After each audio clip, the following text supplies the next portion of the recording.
Hello dear student of class 8. Welcome to DAV Moyle Public School online e-learning session of social science. I am your social science teacher Mr. Manish sir, and today I am going to teach you Rajya Sabha and the power of parliament. Here dear student, Indian parliament has two houses we know. First house is Lok Sabha, it is house of people, and second house is Rajya Sabha, it is house of state.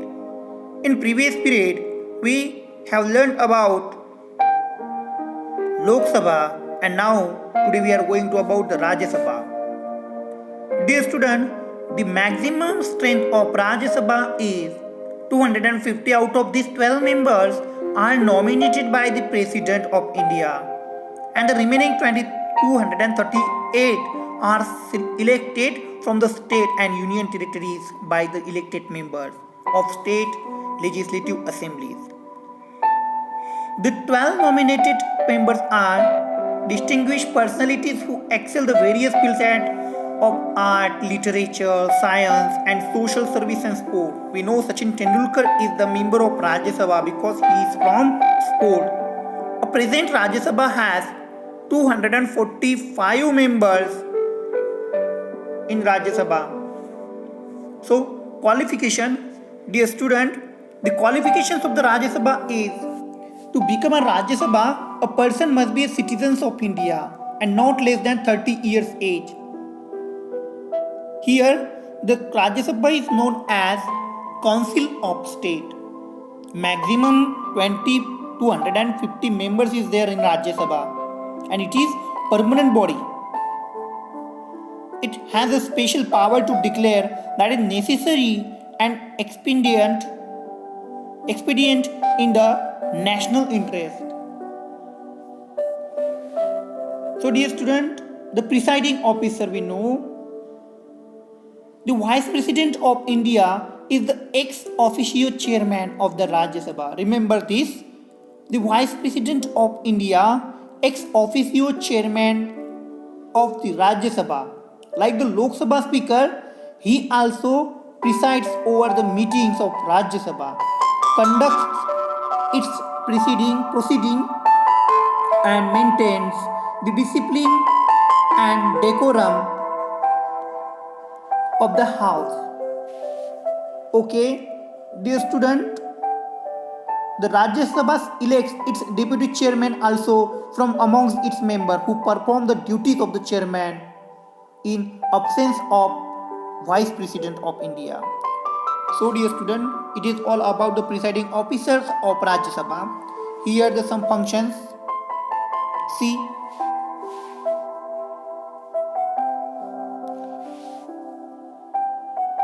the legislative power.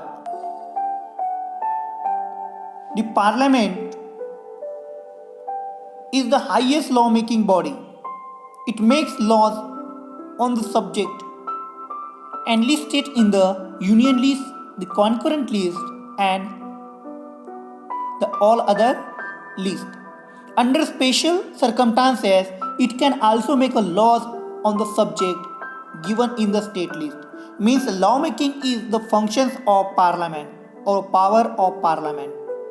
To making law is initiated by introducing legislative proposal for the bills in either of two houses of the parliament. Approval of the both houses is necessary for passing bill in parliament. In case of disagreement between the two houses, a majority vote is taken in the joint meeting of both the houses. There is no provision to hold the joint meeting in a case money bills or amendment bills. Okay dear students, these are legislative powers of the parliament. Control over the executive powers. Now, in the parliamentary form of democracy, the Council of Ministers is collectively responsible to the Lok Sabha. In case vote of no confidence is passed against any one minister, the whole Council of Ministers has to resign collectively. So it is the executive power of the parliament. The parliament can also control the executive by asking question. The period when the question are asked is called the question hour. Next power is financial power of the parliament. The annual budget of the central government is passed by the parliament every year. The government cannot impose any tax or incur any expenditure if the proposals are not approved by the parliament. Regarding money matters, Lok Sabha is much powerful than Rajya Sabha. The money bills can only be introduced in a Lok Sabha. Okay. And next function is amend the constitution, constitutional power. Regarding amendment of the constitution, both the houses enjoy equal power. An amendment bill can be introduced in either house, means both houses, but it must be passed by each houses separately. The Constitution of India provides three methods of amending constitution, of which we have already run in chapter 16. Next power is, dear student, judicial power. The parliament is empowered to remove the president, we know. The judges of Supreme Court and the High Court. The procedure adopted for this purpose is called impeachment. See, for removing the president, judges, Supreme Court, judges, High Court, we use one procedure in the parliament, and this procedure called impeachment.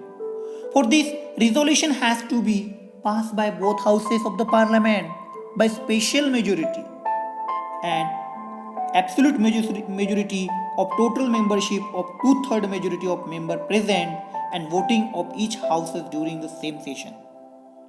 And next power is